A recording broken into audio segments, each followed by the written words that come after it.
welcome to the second part of our agenda for today. The process that's going to happen. So, you got cards on your chairs. If you want to write a question, write it. You have to write it if you want to ask it. You have to give us a card for that. All right. You want to keep it? Someone's passing cards. They were passing cards. There's cards here someplace.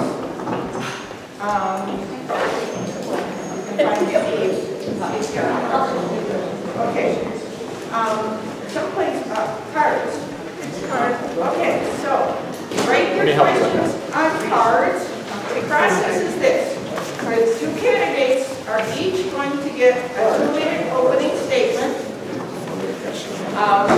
Then Mr. Phillips will go first, Ms. Gage will go second. Then for the questions, they're going to get 1 minute each to answer the card. Everybody is going to get. I don't think I can get up any closer. There's a pen over there.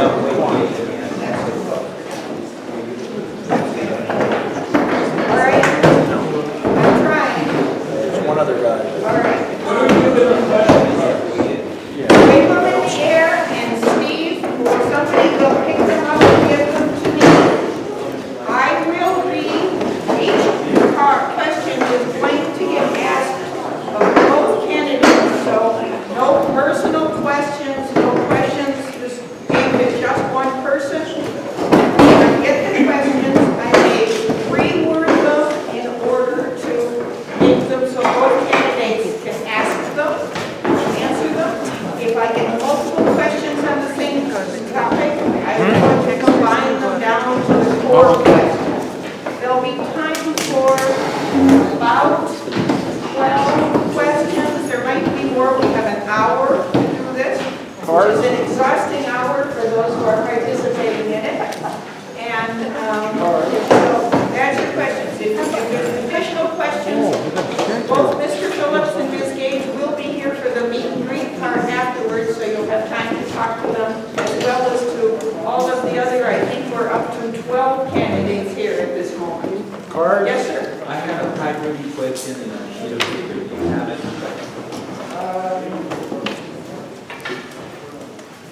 Okay, that's it. No, oh, this one. Yes. Okay. So I've got questions, and as I said, I probably won't have time to do every one, but I'm going to do my best. All right? Cards. Anybody else need them? Anybody got a filled out card? All right. So, I may need another volunteer to collect cards here, because he's going to have to sit here in time for me.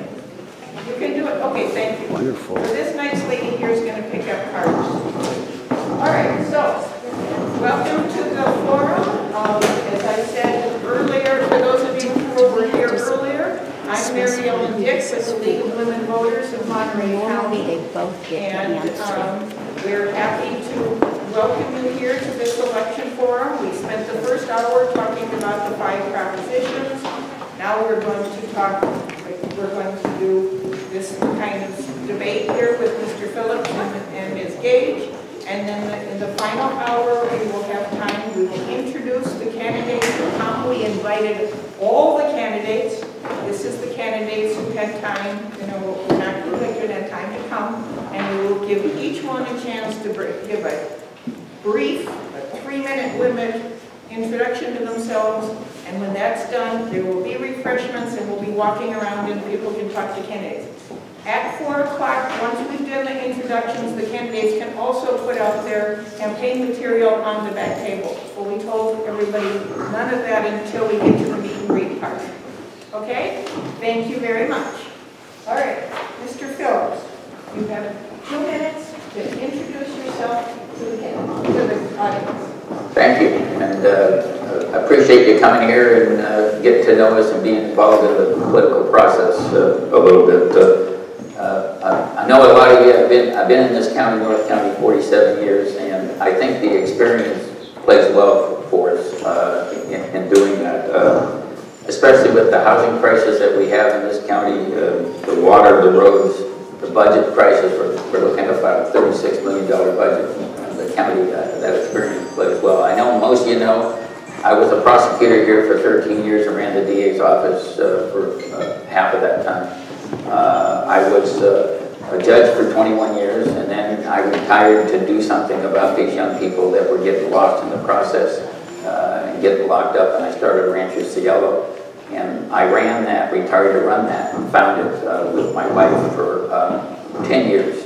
We started with a budget of $75,000, and now it has a budget of $214,000. And so during the last 4 years, I've learned a lot. And I thought I knew quite a bit about the county, but I've learned, and I got a good work ethic, and I spent the last 4 years learning about what we have to do, and I learned a lot more about North County than I knew before because I live in the Prunedale area. But I was chair of the Measure X campaign. That was the first time that we got the transportation initiative done. Out of that, I got $30 million for the Castroville interchange. Out of that we're starting to work on presently. I led the group of citizens back to Washington, D.C. from the Tacherra River to work on that. I worked on parks and crosswalks in Castroville, Tacherra. I worked on a project and went and testified before the Coastal Commission and got it turned around in Las Lomas, which was a really important project for that community. And those are some of the things we're working on. All right, good afternoon, everyone. Thank you for coming out on a beautiful Sunday afternoon, and of course, thank you to the League of Women Voters. My name is Regina Gage, and I live in Prunedale, and I'm running for Board of Supervisors District 2. I currently am the Executive Director for Meals on Wheels in the Salinas Valley. I've been there for about 3.5 years. My husband Stuart and I have lived in Prunedale for almost 20 years, and one of the main reasons I'm running for supervisor is I feel that people in District 2 are not getting their fair share of county resources. I also feel that a lot of people do not know who their current supervisor is. They don't know what the supervisor does for them. So I think it's important that we have a leader, a supervisor in District 2 who is going to be accountable, accessible, and available to the people in this district. I've spent the past 20 years of my life not only working for Meals on Wheels of the Salinas Valley, but I was the Chief Financial Officer of a nonprofit agency taking care of troubled children. So I say this to you because I've had extensive experience managing complex budgets while delivering very serious services to people. I also was a legal advocate for a local nonprofit where I helped women, mainly women, there were some men who were victims of domestic violence, navigate the complex legal system to get restraining orders. Prior to that, I was in a small business where I helped to, create business, increase revenue. But again, I share the fact that I was in the nonprofit world for the past 20 years because I think that makes me very qualified for this position. Thank you. Thank you very much. So, am I coming across here? No. I feel kind of echoey. Was that just me? You were okay. Okay. Too loud. Okay, just being lucky. I'll use this one for a moment. Is that better? Yes. Okay, so, first question. I'm interested in public transportation, especially bicycle safety. Why hasn't the North County become more connected to the Peninsula and Santa Cruz? How about county bike networks? What's your opinion and what would you do about it? Ms. Gage? I think we're at a point in our society, in our community, where we really need to start thinking about reducing the amount of time we spend in our cars and on the roads, and think about mass transit, and of course bike safety. And that's going to take the community coming together to realize what our priorities are. When you think of the environment, and not only just the short term of the next 5 years, how about the next 15, 20, 30 years? To reduce the amount of time that people spend in their cars and make it safe for people not only use their bikes recreationally, but what about using your bikes to go do errands or to go to work? So I think it's something we really need to consider going forward. Thank you. Mr. Phillips? We've been working on this, and in about 3 weeks, we'll dedicate the bike pedestrian overpass in Castroville that will allow the kids to get to school safely on bikes and pedestrians. We're working on the bike pedestrian bridge that's been funded. That's going to go over the Elkhorn Slough. That will help connect the conduit of bike from Santa Cruz County coming in. We're working to see what we can do on connecting Castroville going out to the bike program. So I support bike programs, and actually with federal funding, it's easier to get funding for bike programs and bike safety than it is for automobile and roads. Thank you. Okay, next question. And Mr. Phillips, you'll go first. What do you think can be done to increase the housing stock? What do you think about the idea of making it easier to build accessory dwelling units? We just had a presentation of that. The state has mandated that we start considering accessory dwelling units, and that's something that a lot of us in North County agree. So we have a task force that the board was presented with. I don't think we have addressed the accessory dwelling units as well as we should. We're looking about how we can expedite that, and it's important, but we have to address the water issues and make sure that the unit has enough for water and road infrastructure. But I firmly support accessory dwelling units. That's a way we can address our #1 issue is affordable housing. And the state has mandated that we're going to have to do something about providing affordable housing, not just for farm workers, but for all our things. So we're looking about how with RMA we can expedite it so that we can move it forward.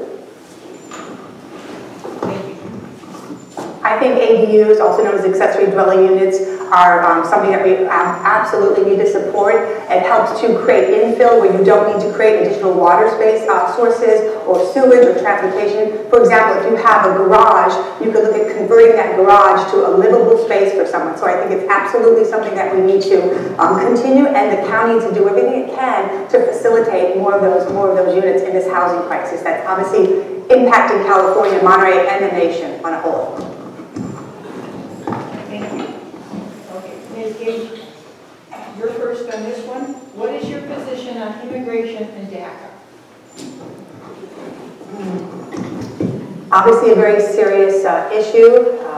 I don't think that at the county level we can do a whole lot about immigration. I do think that we need to send a message to our immigrant community that we are a sanctuary city, a sanctuary county. Even though that may not have a lot of bite to it, I think it's a very important symbol that we send to many of the people who help to drive this multi-billion-dollar agricultural business in our county.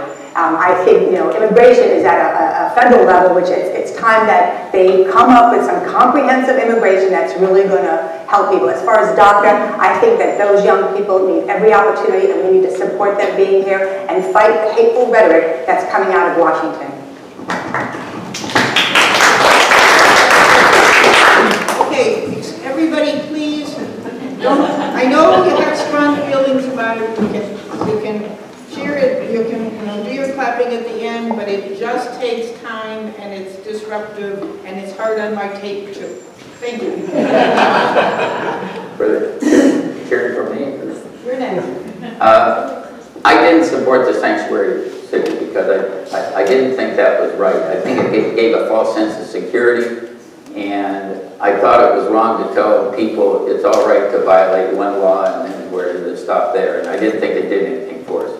On the DACA issue, and Congress should address and have meaningful immigration reform, and they have dropped the ball. And on DACA, I seconded the motion made by Supervisor Leo because I thought these young people who have been here and were sanctioned to be here by one administration, and then it changed in the administration the way they did it, I disagreed with it. And so I support the DACA initiative and the young people who are living a life here, who are trying to get their citizenship, who are constructive individuals. Thank you. Next question. Women make up, and Mr. Phillips, you're first. Women make up half of our voters in this district. How have you been an advocate for women? Well, she'll know this. When I started the district attorney's office, I think we had one woman in there. And when I left and I was part of the administration, half the women, or half the attorneys were women. When I was on the bench, we didn't have a woman on the bench, Judge Duffy, and I was the governor's appointment to the appointment secretary. I and Chuck Keller were the 2 people from this county. And during the time with the several administrations, including Schwarzenegger, Wilson, and one other, we were able to get at least half the people on the bench are women now. And that was through my recommendation and Chuck Keller's recommendation to the governor's secretary. So those are some of the things that we've done. And I have half the people out at the ranch are women who are striving to improve themselves. Thank you. Ms. Gage. When I was the Chief Financial Officer at St. Andrew's Residential Program for Youth, we started a program that would focus on young women who had been severely abused physically and sexually, and gave them an opportunity to live in a transitional housing program. Concurrent to that, I also was volunteering at the Self-Help Center in Monterey, helping people navigate the system by getting disillusions. And then also, sort of at that same period of time, I was a legal advocate for a nonprofit, Shelter Outreach Plus, where I was helping people by getting restraining orders. And while there were some men, I'd say 99% of those people were women who were trying to seek restraining orders against their abusers. Thank you. Okay, Ms. Gage, where do you stand in defending the voters' passage of Measure Z? Fracking. Yes, I firmly support that. I think that it was a phenomenal success because of the incredible amount of money that was behind the opposition. I believe it passed almost 60%. However, in our American society, people have a right to challenge things, and it has been challenged, obviously. I don't agree with that personally, but they had a right to challenge that, and I just wonder how many resources and time we're going to have to spend going forward to resolve this. But I did support Measure Z. Thank you. Mr. Phillips. I support the ban on fracking. I didn't support the portion of Measure Z that basically did away with oil operations because I didn't think it was constitutional. I didn't think it would hold up, and it didn't. And we've spent about $1.5 million trying to defend that. So I do think that I firmly support, and as you know, Measure Z now has been held constitutional, at least by the trial judge, on the fracking issue.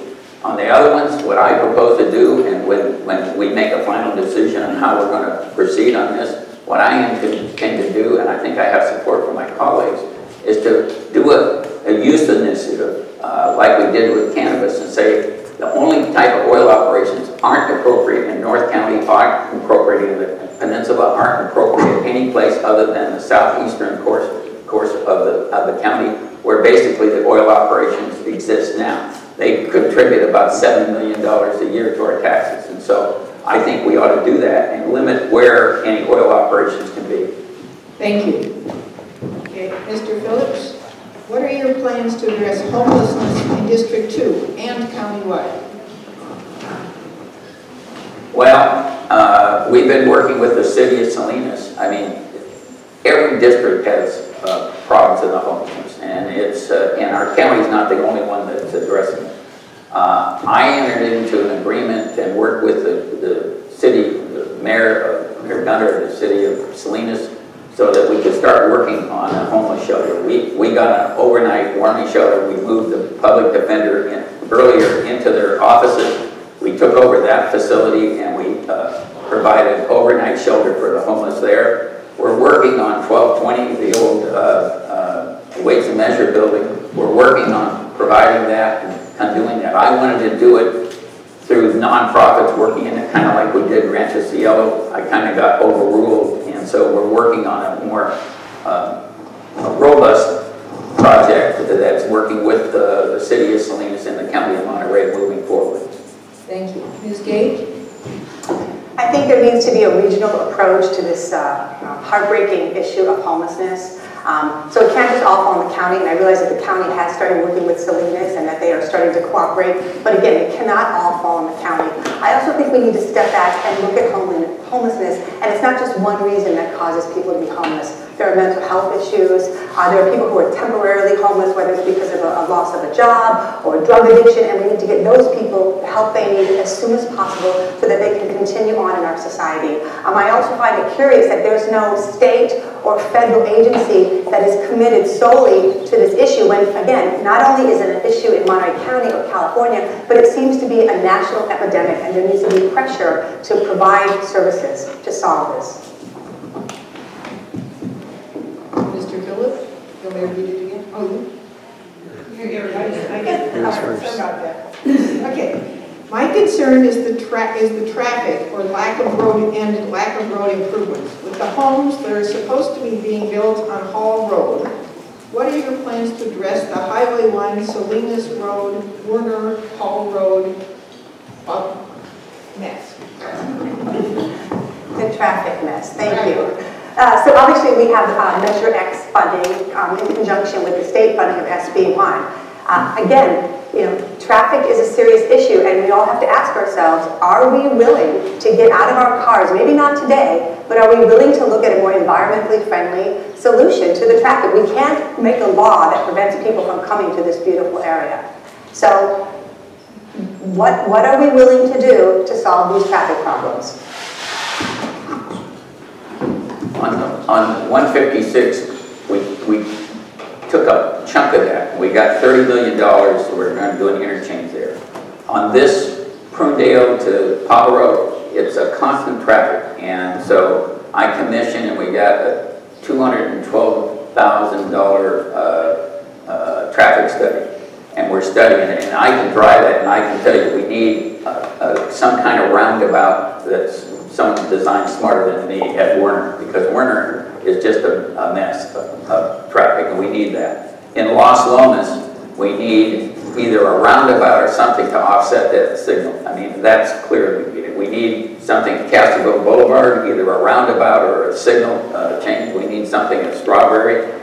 We need something at Paradise. As you go through there. So those are the things, and the people doing the study will be meeting, arranging to meet the people from Los Lomas, the people from Pajaro, people from Prunedale, so they can get your impact and where you see the problems in the study. But we're moving on that. Thank you. All right. Aromas is split into 3 counties. We often lack representation.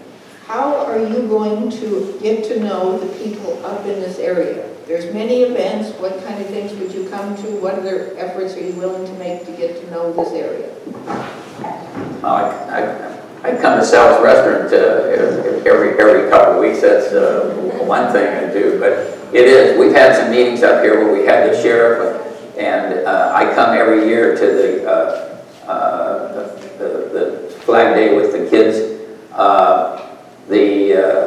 It is a complex, and it's an isolated area out here, and so trying to get, when I was here before, we were talking about how do we get more law enforcement here, how do we get meat, but you have 3 counties coming together here, and on one side of this road is San Benito County, and the other side is Monterey County, and so it is tough. We talked about trying to get a substation here in the back of the water district so that they could have a place to write their things and have more traffic control for you. And I know you have a concern when we met here before, and we did get some more highway patrol access on this road that was watching for the road. And I come to breakfast every once in a while here, so. Thank you. Ms. Gage? Well, I must say it's been a real honor in the past 6, 7 months, it's all kind of a blur, walking out into District 2. And I will make this promise on tape in front of everybody. I will do everything I can to come to the local communities. Even if it's once a month, I come and visit Aromas, and even if 2 or 3 of you show up, I will be here to hear what you have to say and hear your concerns. And I will pay attention to the people who are living here. And that is a promise. I think that is what we sorely need in District 2, is someone who's willing to come out, be available, be accessible, and be willing to talk to the people who live here. We were walking yesterday, and I knocked on the door, a man's door who said that he's lived in the area for 42 years, and no one's ever come to his door. And that was really an honor to hear him say that. Thank you. Okay. Next question. Ms. Gage, where does the majority of your sport the support come from? That's campaign finances, who's donating to you? Where is that money, your money coming from? Well, I will tell you right now that my biggest donor is actually in the audience. It's my husband, Stuart Samuels. He's also my only special interest. And I say that in all seriousness, though. First of all, I think campaign finance is sorely needed. I also don't understand how it's going to happen with the Citizens Be United. I've had support anywhere from people giving $10 to very large amounts of money. Most of them have been individuals, and yes, there have been some people from the Monterey Peninsula. This is a relatively small community. There's less than 500,000 people here, but I've had wonderful support. It's unfortunate that I've had to spend a lot of my time fundraising, because that's essential when you're running for office, rather than getting to know more people in the district and learning more in depth about the serious issues. But my supports come from a variety of people. Thank you. Mr. Phillips. I wish my spouse was helping support this one. I get support from the district and all over. And I think that's important, because you make decisions about all over the county.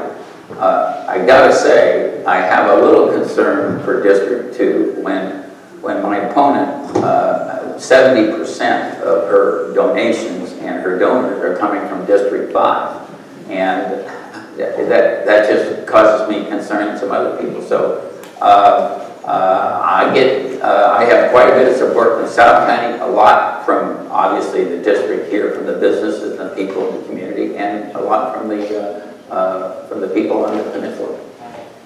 Thank you. Okay, next question. And Mr. Phillips, you're first.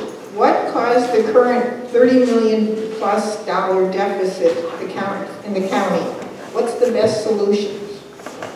Well, it's 36 million. And we have some cannabis money that seems to be shrinking. We have some cannabis money, about 10 million cannabis money that could go towards that. But it was a number of things. We went into our strategic reserves for the floods and the road infrastructure for the floods and the fires. We gave, and I said at the time, we had to be concerned about it. We gave all the employees over the last 3 years a 7% raise. Over the 3 years, and that's catching up with us. PERS retirement went up 7%, health insurance went up considerably, and we got hit with a couple of big lawsuits. Liability wasn't the oil one, but we had a sewage spill that probably will end us costing us $7.5 million. So those things, and the other thing is we got more income coming in, but we have more money going out. So I told the union people, if we get more money, we're going to have to do it with less people. Thank you. I just have to say, I would think both of us would be concerned about where the money's coming from. It's not just all relegated to District 2. But as far as the budget, I wasn't on the Board of Supervisors when the $36 million deficit was created. Now, I understand cannabis. I hope it's going to be this panacea that people are thinking it's going to be of $10 million.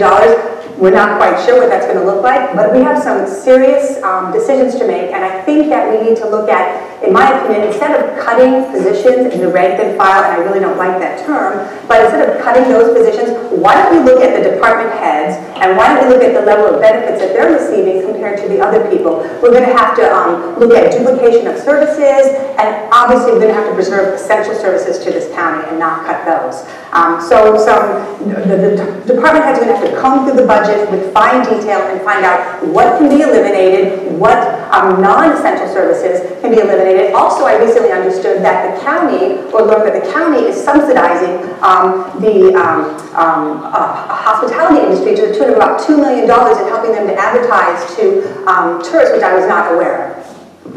Thank you. Next question, Ms. Gage.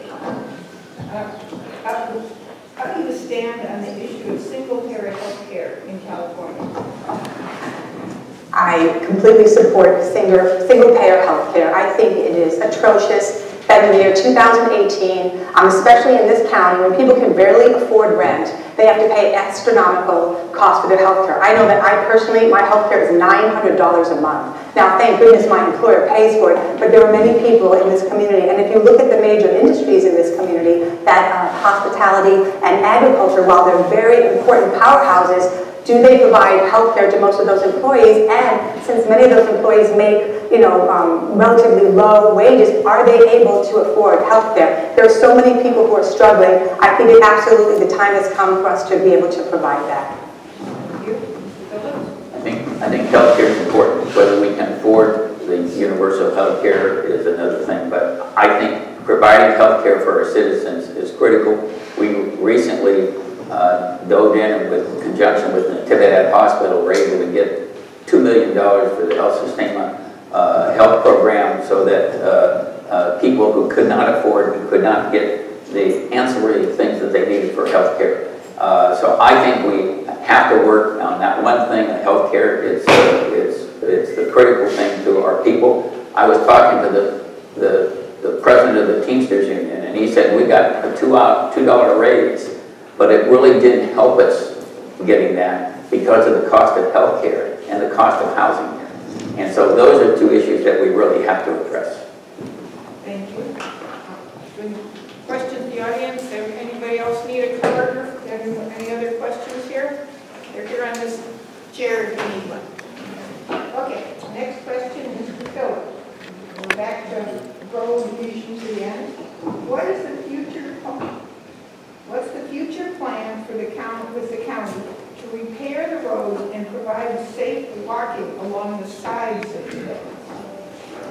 Well, I don't know exactly which roads we're talking about. We have 1,000 miles of roads in the county area, and so I was co-chair of Measure X, and that was the first time in 3 tries, not just because I was co-chair of it, but the first time in 3 tries that we got everybody together that we were able to pass it. And so with the gas tax being decimated like it has, it was critical that we pass this. And so we're moving forward, and the county got 60% of that. Regional projects got 40% of it. We're 40%, some of it's being used for bike paths on 4-door, 26 miles of bike paths. But we're using it. One of the priorities is the wine corridor, and a lot of it is, and we have a priority we're going through, and I have a citizens, or we have a citizens group that I appoint people to, along with the other supervisors, that provide a direction of where the money should go.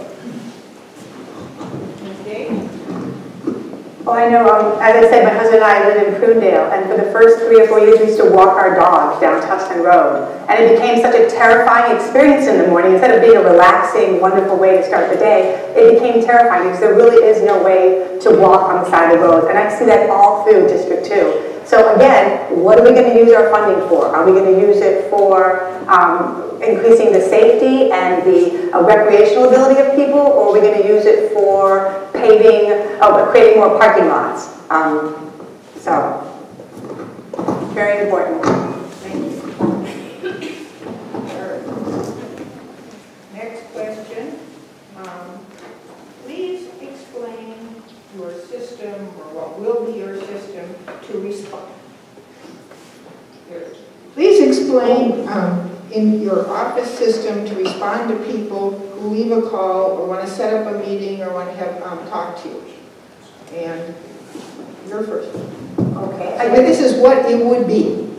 What it would be? Well, I think we have to be realistic, and while in the perfect world you want a 24-hour response, I think we need to give people the expectation that, within 2 or 3 business days, that whether I personally get back to them or somebody who works on my staff will get back to them. That's something we hear over and over again from walking and talking to the voters, that they call the county, they reach out, they don't get any response, and that oftentimes they're told that they have to take it upon themselves to figure out the solution. So I think you need to set the expectation with the people in the district, because you have to be realistic. There's thousands of people who might be trying to reach you, and then make sure that you get back to those people in a timely manner.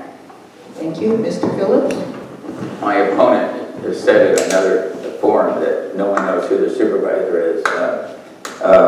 And some days I wish that were so. We check. We get 30 calls a day that come to my office. We get 200 emails. We checked this out after that allegation was made.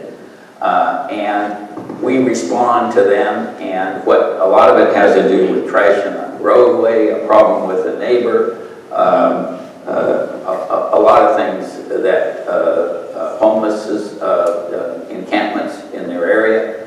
And my district goes into Salinas and Creek Bridge, and it comes out here, and it goes to Pottero. And so we have 2 offices where we're working. I have 3 people, and we respond to those items. And if people want a meeting, they get a meeting. In addition, I've had a meeting, a committee meeting in Prunedale, in Bolsonoles, in Veranda, in Tacherra, in Las Lomas, and where we go and meet with them.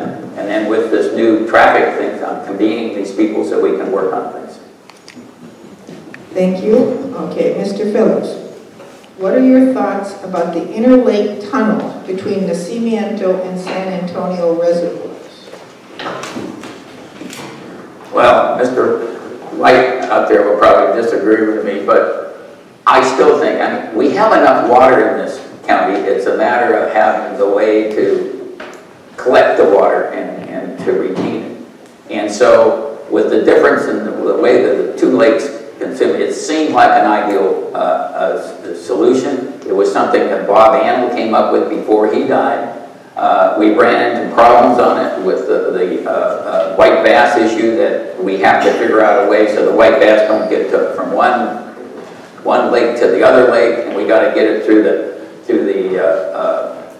ag people and the water people in order to make that happen. But that could give us another 20 or 30,000 acre of storage a year. That would be an ideal. There has been more hang-up, and the good thing is, when he was still a congressman or an assemblyman, Alejo got us $10 million to work on this project. Thank you. My understanding is that an EIR has not yet to be completed, and that the yield assessment is still being determined.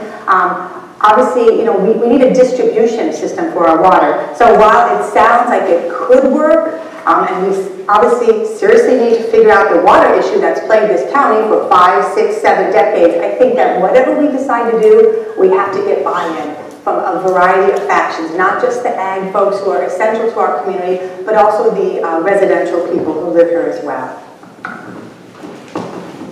Thank you. Okay. Next question, and Ms. Gage, you're first. All right. When is, here in town, we have an area we call Kirby Park. And it's been in planning for a long time. When is it going to get enough repair and work and money, and how do we get it done so we can use it? That's a good question. We've tried to take our kayaks there, and of course it's, if I'm thinking of the right place, it's very difficult to get there after the storm. Again, it comes down to funding, and can we use some of the money from Measure X to repair that? It's been, what, 2 years now? Has it been 2 years? And it's unusable for people. So we need to have somebody who's going to fight for those resources, and maybe if they're not available at the county level, then perhaps we go to the state and the federal and leverage those funds available to repair that. Thank you, Mr. Phillips. I missed, what was the... Kirby Park. Kirby Park. And I was out there after the floods, and I saw the canyon that was there. And we applied for grant funding, and I worked with the people from the Elkhorn Slough Foundation to what money we could come up with. But so far, we haven't been able to come up with the money. And that's a massive infund of money that we have to work on that. And one of the things that we're looking is trying to do something so that we don't get the runoff from the strawberry fields that surround that area on Elkhorn and have another workshop. But I mean, it was about $1.7 million to repair Elkhorn Road when it was out for so long, and that was one of the things that we worked on, the first thing. But Kirby Park is not the highest on the agenda of the things that we can address in your agency. Thank you. Next question. So you've been talking about $10 million potential income from cannabis. When are there going to be more growers permitted in the area? When are there going to be dispensaries open? How are we going to get that $10 million without more activity? Well, we're having a meeting, a cannabis meeting tomorrow at 9 o'clock, where the growers are putting a lot of pressure to lower the cost, the taxing structure on it, which would lower the amount of marijuana coming in. They claim that if we lower the tax, that will help them expand and do more cultivation.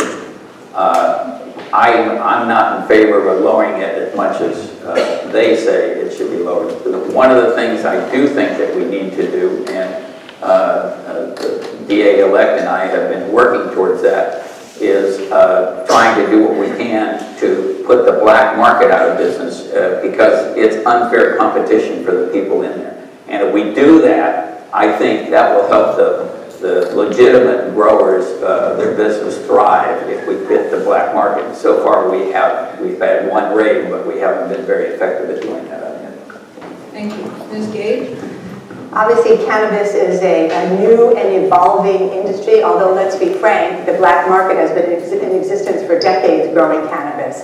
I understand that there are, I think, 11 to 13 different county agencies involved in this, so maybe we need to step back and look at that. I'm not quite sure if we're going to expect that type of revenue. I mean, how many dispensaries do we need? How many growers do we need? And while we want to honor those people, obviously, who are following the regulations, we also have to look at those people who have maybe been flying under the radar and under the law, let's be honest, for several decades, and incentivize them to step up and come along with the program, and hopefully to make them see that there is a benefit to complying and being licensed in a proper way in the county. Thank you. This is the final question before the sum up. Ms. Gage, what plans would you have to get faster, cheaper internet access in the rural areas? Many of us, some of us are on the AT&T DSL, and we keep getting told if we even let our DSL pick up, they're going to pull it and we're out of luck.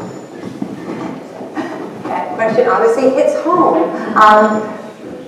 That is a good question.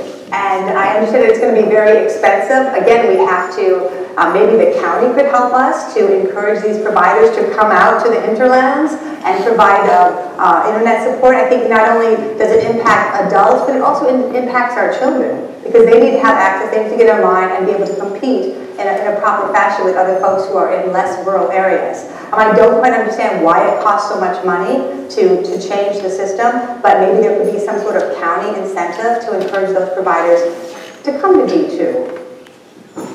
Thank you, Mr. Phillips. We are moving on that. A couple of the providers, in order to get licensed to expand, had to, and Monterey County was one of the places, North County and South County, had to start providing better internet access.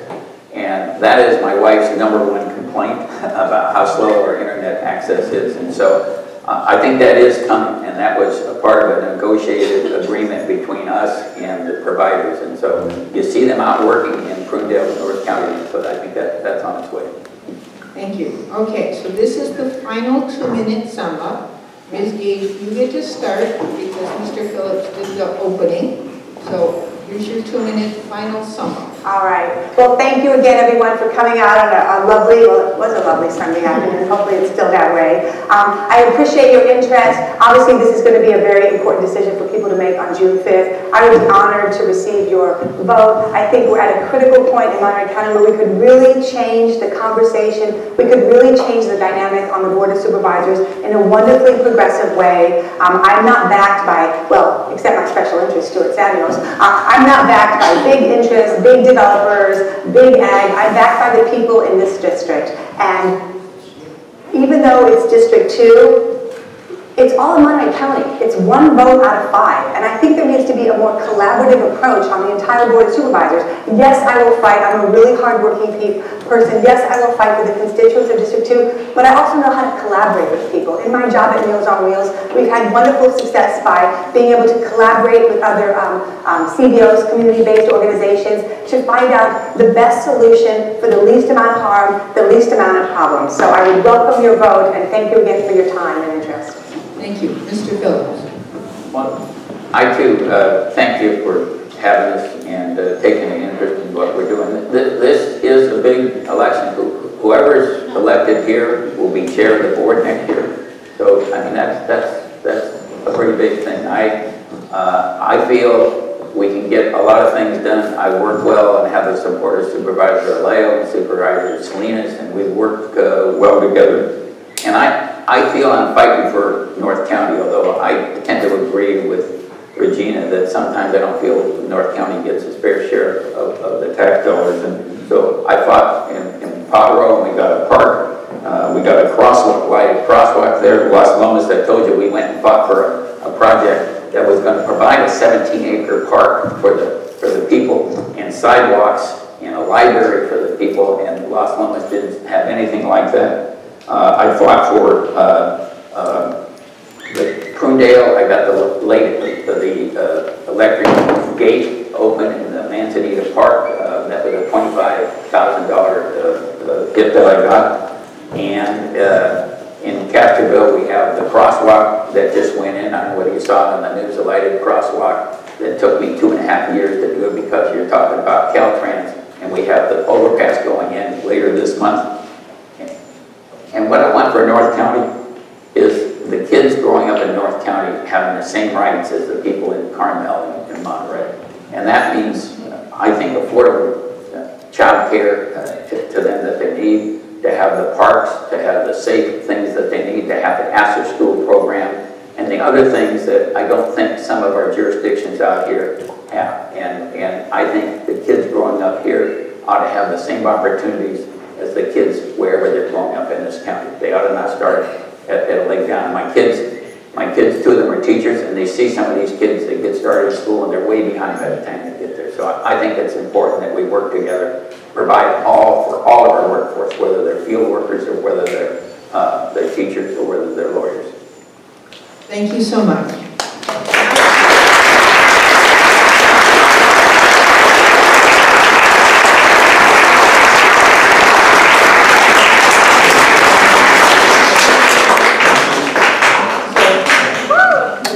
Thank you both very much.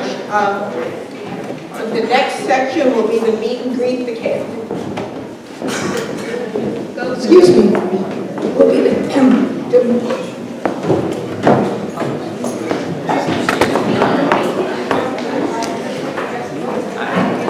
next section will be the meet and greet the candidates. We're going to have 6 or 7 minutes to change the configuration. What we're going to do then is that Mr. Phillips and Ms. Gage will be here to answer questions. All of the other candidates are going to come up and get a time for a 3-minute introduction, and then we will be mixing and we will have refreshments. So see you back here in 10 minutes. Thank you very much. Please come and sit down. We're going to introduce the candidates for a variety of elected offices. We're lucky enough to have a huge collection of them today. So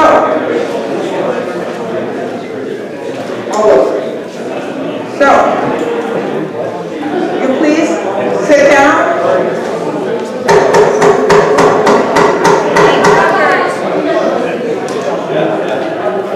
Everybody, please, let's listen to the candidates. So we have first here. I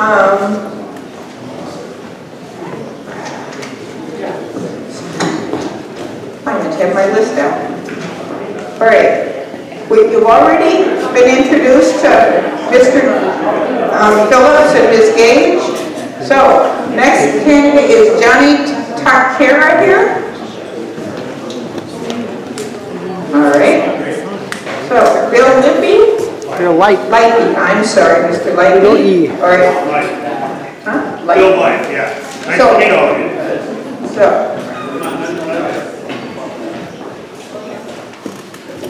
Thank you, yeah. Bill Light out of Monterey County. 3 minutes. So opening statement. Okay, very good. Bill Light, raised in Salinas, born and raised.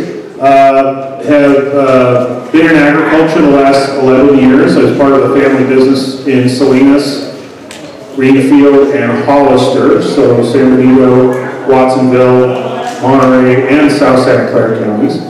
And I've been involved in a lot of public issues revolving around water for agriculture the last 5 or 6 years. I serve on several boards and committees, and really got into this race because I'm fed up with a lot of the BS going on in Sacramento. Not very happy with the results that are coming and emanating from there. I really feel there's a disconnect between Sacramento and our district in District 30 and other rural counties and rural districts in California. And the San Francisco and Los Angeles ideology that's emanating from Sacramento is being really put upon all of us.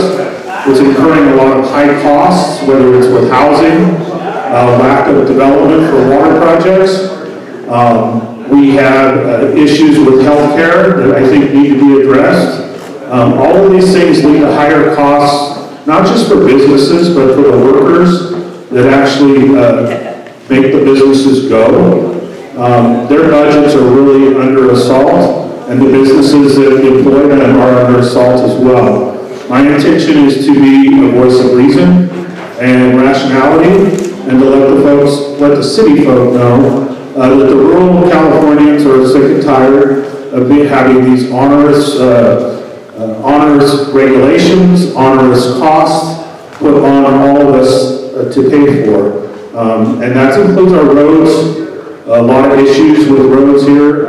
My employer decided to pave his own county road because we knew the county and the state were not going to step up and do the road, so he stepped up to pave it himself. That's the kind of what I want to say, level of fed up people are with, is really taking actions into their own hands. So again, I intend to be a voice of reason and rationality, bring rural districts together so that we can be a counterweight and get things done for rural Californians, and let the urban city folks know that they need to work with us in order to help raise everybody's votes here in California. Thank you. Thank you. So next candidate we have. Oh, thank you. Assembly District 30. It's a state assembly seat, and I humbly ask for your vote. I would really appreciate it. I will stand up and be a voice for all of our district, and of course everybody here in the room. Thank you. So the process will be is once everyone's gone through, they will be mingling, and you can go up and ask them questions individually. Okay? So, would you like to enter your name and your position? Good afternoon. My name is Jeannine Pacioni, and I am a candidate for Monterey County District Attorney. I'm coming over here because it's dark over there, and I'm wearing dark clothes, so you might not be able to see me. I am a prosecutor in the Monterey County District Attorney's Office, and I have been a prosecutor for 21 years of my professional life. I started at the Monterey County District Attorney's Office in 1992 when I moved here. I was a prosecutor previously in another county. Mr. Flippo hired me in 1992, and I was assigned to victim-based crimes: sexual assault, adult sexual assault, child sexual assault, human trafficking, elder abuse. Those are the things I specialized in during my time at the DA's office. I started the Sexual Assault Response Team, which is a county-wide organization that helps victims and has forensic exams so that we can collect evidence and assist in court. It has two sides to it. Not only do we get to support the victims, but we actually get to remove certain suspects also from prosecution, because we collect that forensic evidence up front, and it works both ways. It can actually make your case better, or it can make your case go away. So it works both for victims and to exonerate innocent suspects. I started the human trafficking unit in the DA's office most recently, and that's my focus is victim-based crimes. Salinas has been, when I say Salinas, I know this is Crundell and North County. Salinas is a hotbed of criminal activity in terms of our gangs. My goal is to reach out and form a task force with the Bureau of Narcotics Enforcement and the federal agencies to try and identify those crime drivers, which are the root of the evil that's in our communities. You know, there's actually not a huge contingent of criminals. There's actually a huge or a very small contingent of crime drivers, and they are responsible for a lot of the evilness, and I call it evilness, but a lot of the crime in our community. So my goal is to address that, and I am happy to be here. I am in an uncontested run, which means I do not have an opponent, which I'm thankful for.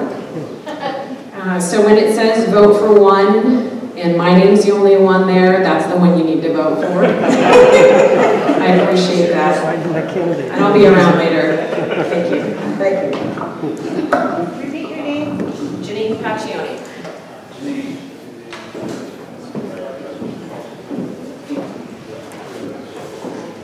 Yes, good afternoon. My name is Darren Thompson. I'm the County Sheriff of San Benito County. Can I see a show of hands? Is anybody here from San Benito County interested? I'll be at the rear table in case you'd like to have a longer conversation with me than this 3-minute infomercial that you're getting right now. I'm in my 30th year of law enforcement and my 30th year of marriage. I'm excited to be able to say that about both things. I spent 23 years at the City of Watsonville Police Department working for Terry Medina. And for Terry Medina, I worked as an officer and a corporal, a detective, a sergeant, a lieutenant. For 3 years, I underfilled the vacant deputy chief job, and then in 2010, the folks of San Benito County elected me to be their sheriff. I'm just completing now my second term there. I like to tell people, there's a familiar face. I know that face. Good to see you. I like to tell people that I got the world's greatest job at the worst time in history. San Benito County did not do a very good job of protecting their financial assets during the initial 3 years of the Great Recession beginning in '07. And so by the time I took office in January of '11, they had to make a lot of major cuts. My agency went from 96 funded positions to 46 funded positions. Now bear in mind that I have to run a jail that's 142 beds and processes 2,600 people a year. I have to run a courthouse with a lot of people, a coroner division, a civil division, a number of other things. And what that means is when you start with 46 and you assign people all the mandated positions that they've had to work, there's been very few people left to deliver service, valuable services to our community. And so we've worked on a shoestring budget with a skeleton crew for the last 7 years. It's been very difficult to serve you in the way that I had desired to when I campaigned to be your sheriff 8 years ago. Unfortunately, regardless of what people tell you, the sheriff does not control his own budget. Every position that works in the sheriff's office is given to me by the members of the Board of Supervisors in a vote in a public forum. If you feel like you'd like to see extra staffing, come to San Benito County. I would recommend highly that you work with members of the Board of Supervisors that represent your district. I do have an opponent. He's not here today. He works for me. He's a deputy sheriff, which is the introductory level to law enforcement. And I would encourage you to examine my qualifications and character. Read my website, Thompson for Sheriff 2018. And if you have any questions or like to meet with me or learn more about me, I'm pleased to spend some time with you. Thank you.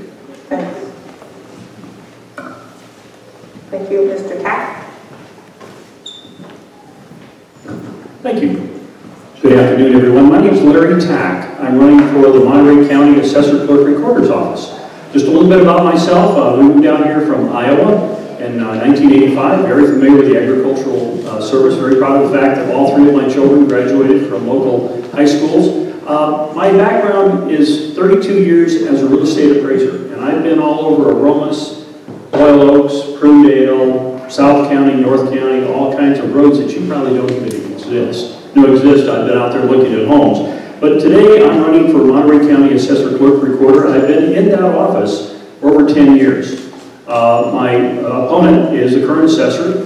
He's been in the office since 2002, so I've actually been doing this longer than he has, but I'm better at it. But one of the things I wanted to mention too is I have a background in teaching. I taught at both Hartnell and Monterey Peninsula College. In fact, I teach real estate appraisal classes at MPC, and always enjoy doing that because I'm always learning something new.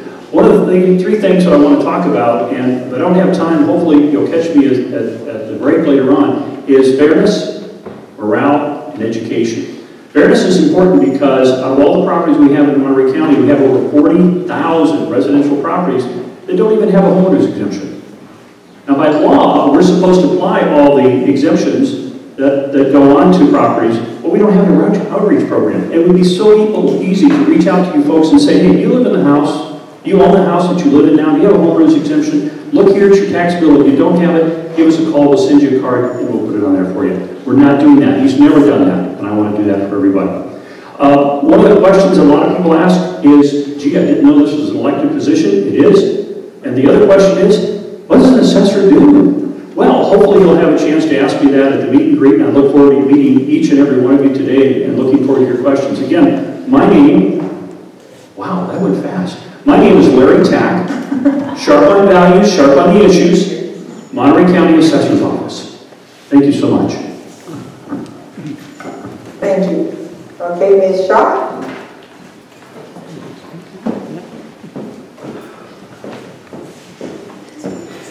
Good afternoon, everyone. My name is Rupa, Shah, and I'm running for the Monterey County Auditor Controller's Office.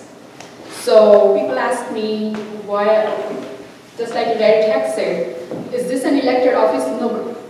A lot of people don't know because it's usually an uncontested office, an uncontested position. So for however long I know, like 30 years or over 3 decades, this position has not been contested.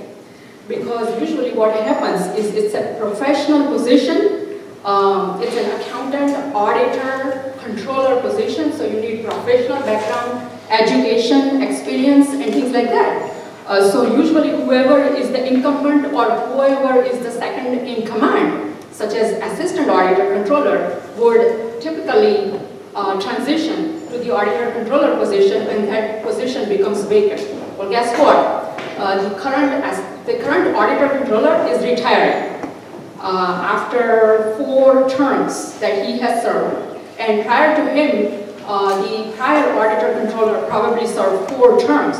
So that's how come we are talking about 32 years that this position has not been contested. And so I'm running, I am the assistant auditor controller. I'm serving the county for 20 years. Out of those 20 years, 18 years I have spent in the auditor controller's office.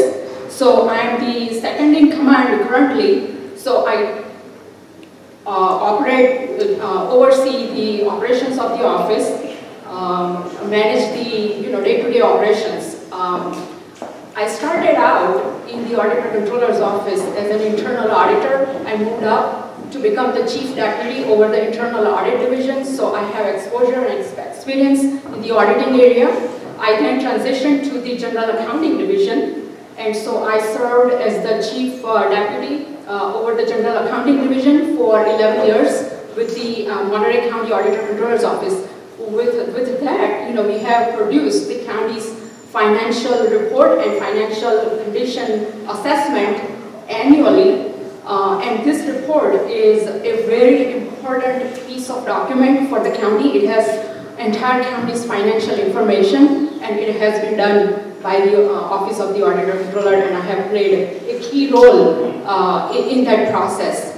Anyway, the time is short. I'm being shown the time is being short. So I have a lot of information because people are curious and they don't know what the Auditor Controller's Office does. And so I will be happy to share a lot of information about what we do. We produce the payroll of 5,300 employees of the county. We pay vendors invoices. There are about 10,000 invoices a month. Anyway, I need to stop. And so I'm honored to have this opportunity to give back to the community. Thank you very much. Thank you. Ms. Kaufman, go. Yes, good afternoon. I just want to say thank you all for coming. I wasn't prepared to go and speak this afternoon, but given the platform, I will introduce myself. My name is Trina Kaufman-Gomez, and I'm running for the 30th State Assembly District, which incorporates Watsonville, goes up to San Martin, Morgan Hill, Gilroy, takes up a huge section of the Monterey, as well as all of San Benito County. And I lived I live about 4 or 5 miles from here. Tacherra Valley's been my homeland. I've got 3 generations born and raised in this valley. I come from an agricultural background with my father in the lettuce for 28 some odd years. Myself, I've graduated the local schools from Watsonville High School all the way to CSUMB to finish my degree. I have a healthcare background. I have healthcare finance, so I worked and negotiated contracts from hospitals, worked in managed care. I've also taken it to do finance when it comes to the real estate finance as a broker. As an independent business owner, as a small business owner in this community, I've served this Tri-County region, or the 4-county area here, with my business here, which is Integrity Lending. I've been a council member for the city of Watsonville because I knew that we needed to fix with that council with the position that I've been in on my 2nd term. I've also been a Rotarian here as a past president, so my leadership skills within the community extend beyond just being an elected official. I have about 12 different boards or agencies that I've been able to participate with to get where my experience comes from.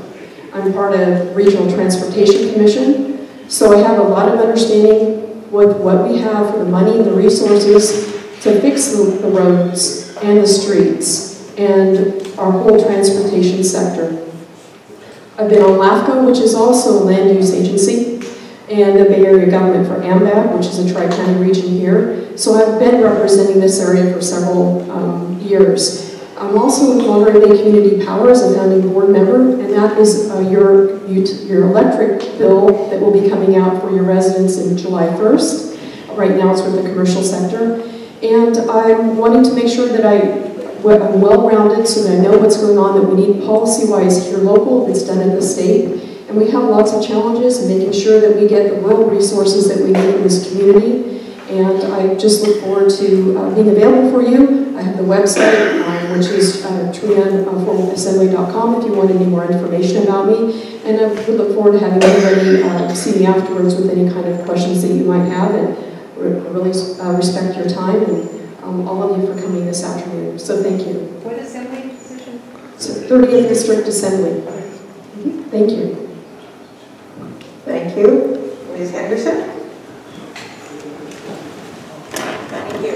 Good afternoon. I'm from San Benito County too, running for Superior Court Judge, so I will speak to our one constituent, but I'm sure you all have friends and neighbors from San Benito County across the road.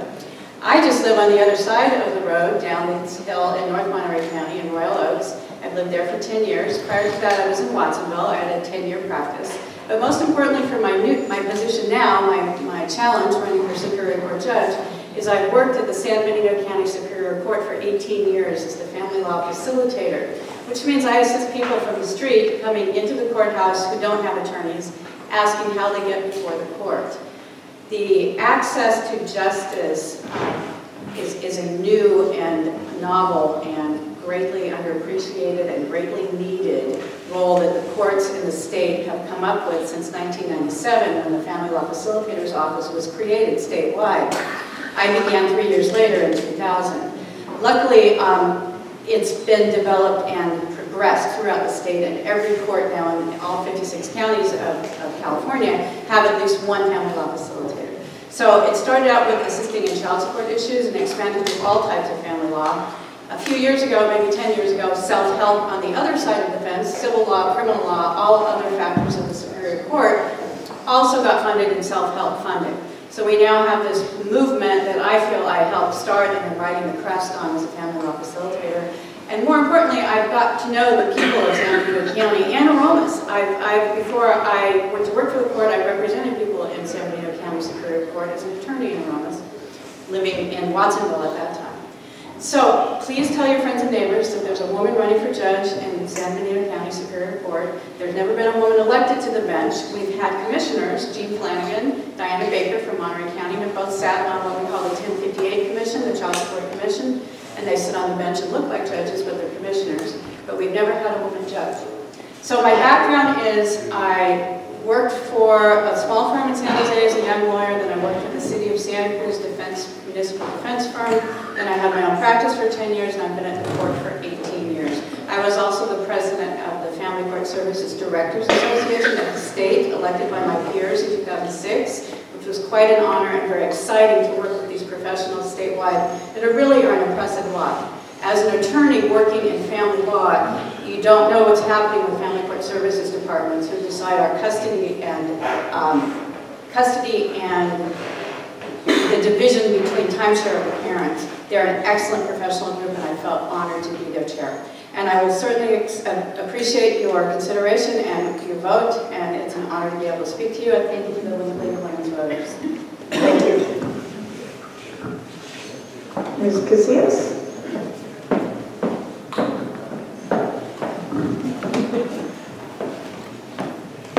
I'm Melinda Casillas. I'm running for Treasurer, Tax Collector, Public Administrator in San Benito County. I'm from a military family. I was born in Iceland and went across country, different states, different countries, and eventually my family ended up in Fresno, California.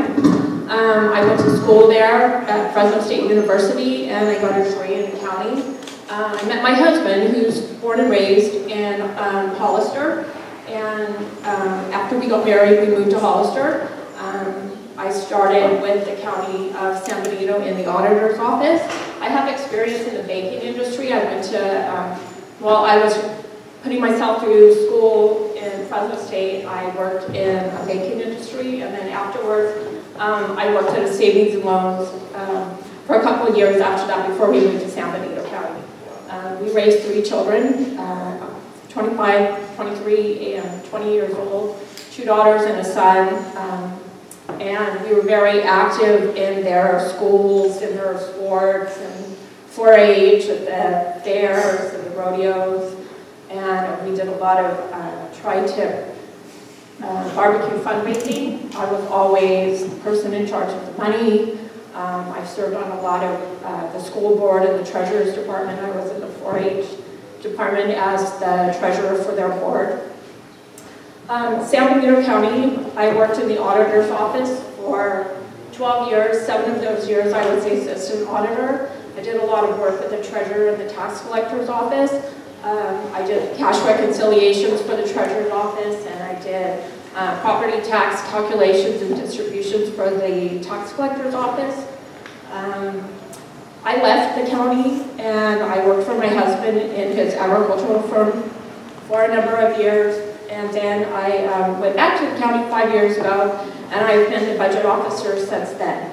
I do have an opponent. He's a Board of Supervisors member. I do not have a political background, and I built my reputation on trust and integrity, and I would appreciate your vote of confidence in June. Thank you very much. And last but not least, thank you. Scott Davis, running for Sheriff of Monterey County, not San Benito County. Although, Sheriff, nice having you out here. Not very often do we get to see San Benito County Sheriff come out to Aromas because they have that little sliver over there. But how often have you seen a Monterey County Sheriff in the last 3 years just patrolling and hanging out in Aromas? Probably not very much, because you have 50% less deputies on the street now than you did 4 years ago. And unlike San Benito County, Monterey County Sheriff's Office has the biggest budget ever in the history of the Sheriff's Office. $104 million. $104 million, more staffing than ever, 449 employees, but yet 50% less deputies on our streets. 50% less deputies. So people ask, Scott, you have more money, you have more staffing, why do we have less deputies on our streets? We have 40 sergeants, 10 commanders, we have a captain, 3 chiefs, an undersheriff, and a sheriff. We have more management than we have deputies on patrol. And that's a problem. And that's something that I'm going to fix and I can fix. And just like the sheriff from San Benito County said, the budget's not given, the sheriff doesn't make up his budget, it's given to him by the Board of Supervisors. And I had the pleasure to sit here a little bit earlier and listen to the 2 District 2 supervisors, the 2 candidates for District 2. $36 million. That's the deficit that the county has, $36 million. 20% $20 million in the last 4 years is what the sheriff's office went over. Almost half of the county deficit of $36 million is from the sheriff's office. And what's that mean for you? Potholes in your roads, parks, because the board of supervisors are going to have to make cuts, and those are where they're going to make their cuts. Public roads, public services, transportation. You're not going to get the services that this community needs because heads of departments can't stay within their budget. And it's not that we don't have money, because we have plenty of it. It's how we manage that money what's important. I've been a deputy sheriff for 15 years. I'm also on the Salinas City Council. I oversee a budget on the finance committee of $188 million. I've been a part of getting the soccer field complex and pushing an MOU, a memorandum of understanding, between the City of Salinas and the Board of Supervisors. I can work with our Board of Supervisors. I've done it repeatedly, time and time again, to make sure that we get resources for our youth in the City of Salinas. I represent the East Side, a large Hispanic population, a large Latino population. I know what it takes to make sure that we get what we need done in the areas that we are serving. It's unfortunate that the sheriff refuses to debate me in open public forum, probably because he doesn't have a record he can stand on, and he doesn't want to be held accountable by the voters. But as an elected from the Salinas City Council, I know the importance of coming to community meetings and being held accountable by the voting public, but also to listen to the concerns and the needs of the people in the community. Thank you. Thank you. Thank you very much.